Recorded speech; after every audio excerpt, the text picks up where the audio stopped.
24 hours before this footage was taken, Mount Savannah, the site acknowledged as the cradle of mankind in the Pilanesberg, was bare, open veldt. It was soon to host several hundred guests and a wedding ceremony. The locals took it all in their stride. Camp Director Peter Hayward headed the team. This was in fact the main haunt of the 3 rhino on the farm, and we had to shoo them away.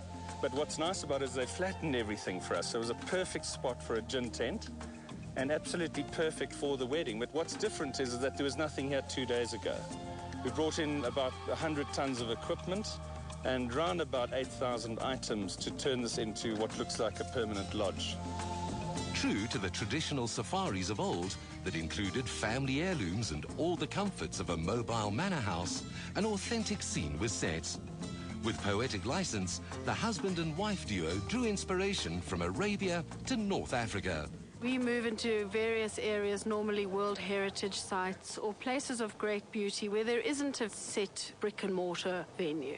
And we bring everything in with us to set it up. We put the Persian carpets down, the tent is made of Indian cotton canvas, and then we put all these cushions out for people to lounge around, and so everything's wood and copper and brass, and it's in the style that we feel things would have been done in those days when they were done properly.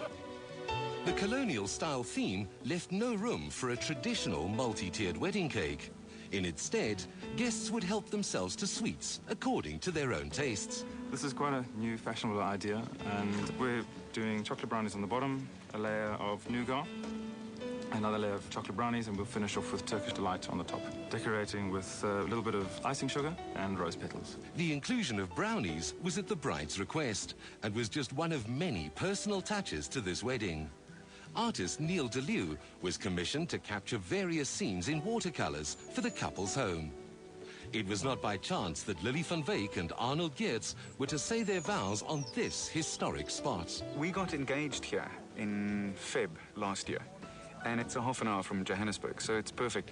And it's nice to have something that people will talk about for a little while and say, well, that was a very different wedding. And that included the absence of the usual limousine to transport the bride. Uncertain weather prevented a tiger moth from landing, and so her arrival was more James Bond than Bundu Bash. What kept to more classic lines was the design of the wedding gown. We've chosen these wonderful warm golden tones to suit her beautiful skin, necklaces to match. We've chosen a simple raw natural silk, and very carefully following what Lily wanted. She was after something that was simple, elegant, suited her personality, not something wide and flowing that was difficult to operate in. Accompanied by her parents, Lily joined her husband-to-be and Reverend Gary Rivas for the afternoon ceremony.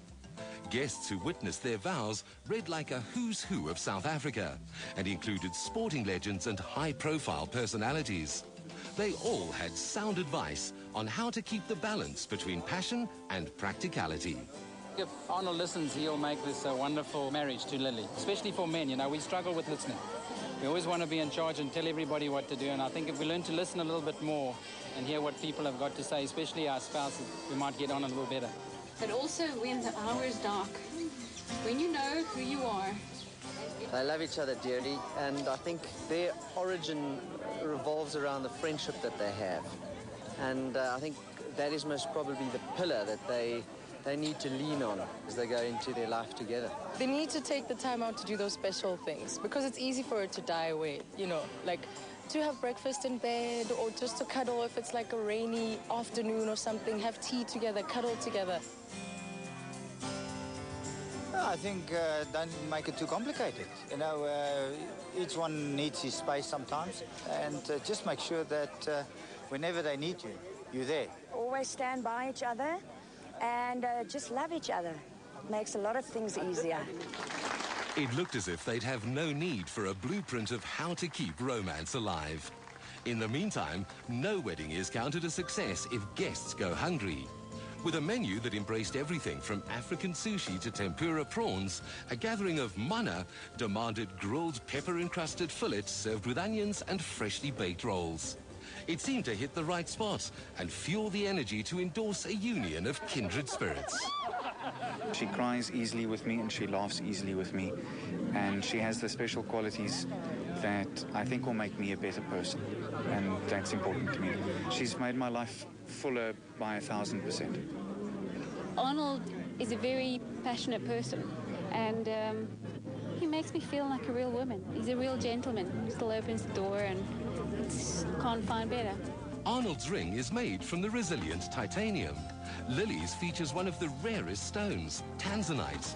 Long life and precious commitment should characterize this match.